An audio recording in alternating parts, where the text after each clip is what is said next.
It's a video on my personal story. So my name is Mark Walsh. I'm your host here on the channel.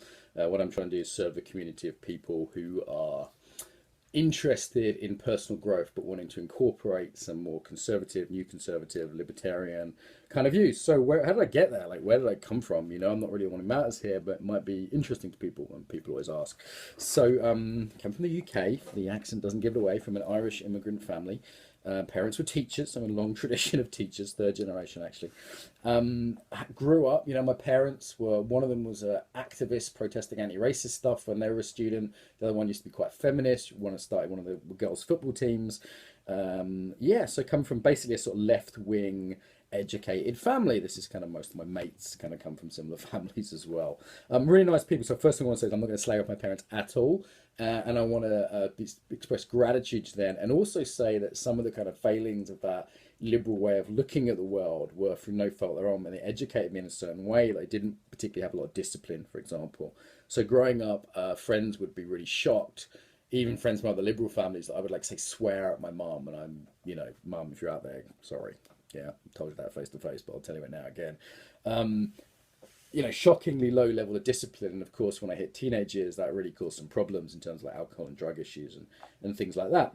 I discovered a kind of more disciplined kind of parents' point of view through the martial arts. So 18, I walked into an Aikido dojo, that's a martial arts school, and just fell in love with it. It's very ordered, very disciplined about fighting, you know, something I'd always been told fighting's bad, boys shouldn't fight, and I was like, no, I love this. Like, typologically, I was just suited to it. I'm fierce, you know, it's yang kind of way of being that I have.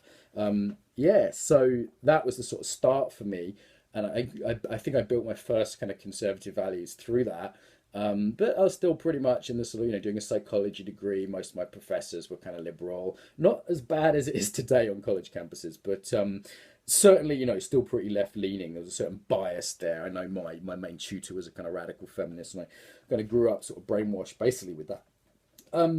Went traveling the world, did the kind of hippie thing, you know, Aikido turned into other sort of personal growth practices, learned to meditate, emotional intelligence, dance stuff, yoga, you know, all that kind of good personal growth stuff. And that brought me even more into contact with sort of left-leaning friends. At the kind of postmodern scene, I always found troubling this idea that there was no truth. I'd read, you know, Richard Dawkins. I'd been scientifically trained growing up. The psychology where I was still had a still sort of scientific influence. It wasn't just pure kind of, I don't know, postmodern social psych.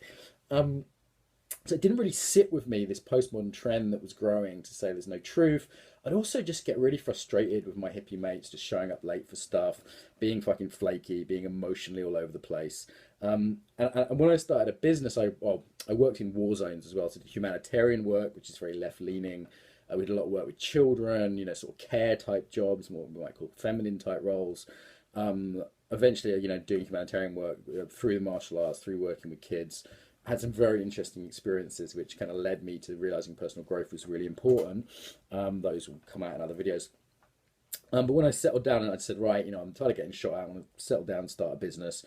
Thought, what do I know? Well, psychology, personal growth, that's what I'd done my whole life. You know, I did a psychology degree coming from that background. It was just natural. And then running a business, this was 10 years ago, I had to learn a whole bunch of stuff from business. I was working with business, and I was teaching them. I was also learning from business, and started to get a whole load more values there that were a little bit different. When you start paying your taxes, it does change things.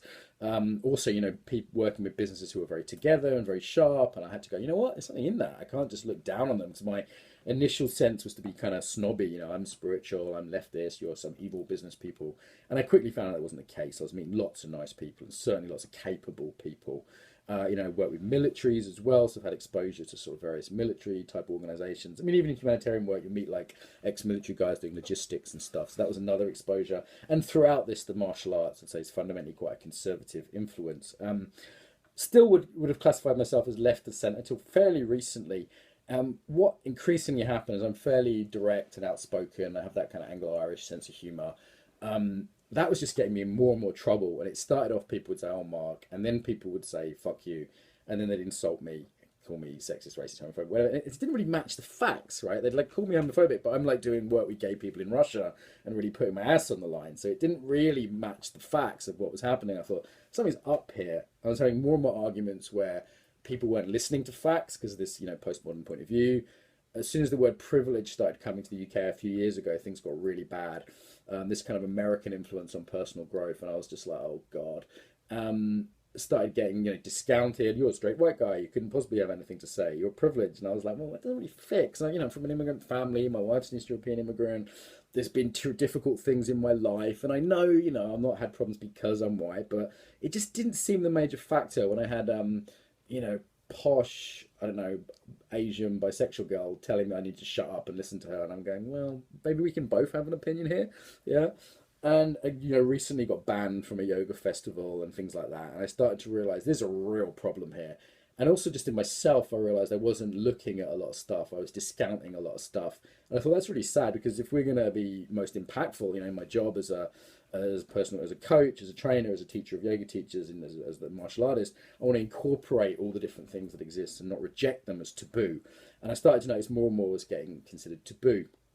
And not long ago, I put a shout out. I just said, you know what? I'm sick of this. I've had enough of being insulted. I've had enough of the ridiculous postmodern culture that's growing around personal growth. And I put a shout out. I said, who are the most intelligent, compassionate, right-wing speakers and thinkers you know? Most of my friends who are leftists kicked back straight away and said, there's no such thing as an oxymoron. Ha ha ha. We have the intellectual and moral superior high ground. And I was like, that's exactly what I'm talking about. I remember when I was with my wife in a curry restaurant. And at the other side of the restaurant, there was a woman screaming about Brexit. And now I personally am against Brexit, and you may or may not be. We can disagree, that's the point. But she was just screaming about it in such an obnoxious way, and the whole restaurant was just hating her. And eventually I told her to shut up, But the first thing I noticed was she's on my team, and I hate her. I hate my team. And even if I agree with what she's saying, the way she's saying it is so obnoxious. And I was with my right-wing, ex-military Tory banker cousin one day. He's like a bit posher than me. We're having dinner, him and his fiancée, and he was just disagreeing with me on the National Health Service, but in such a polite, educated, he's listening, he's giving his point of view. I thought, you know what?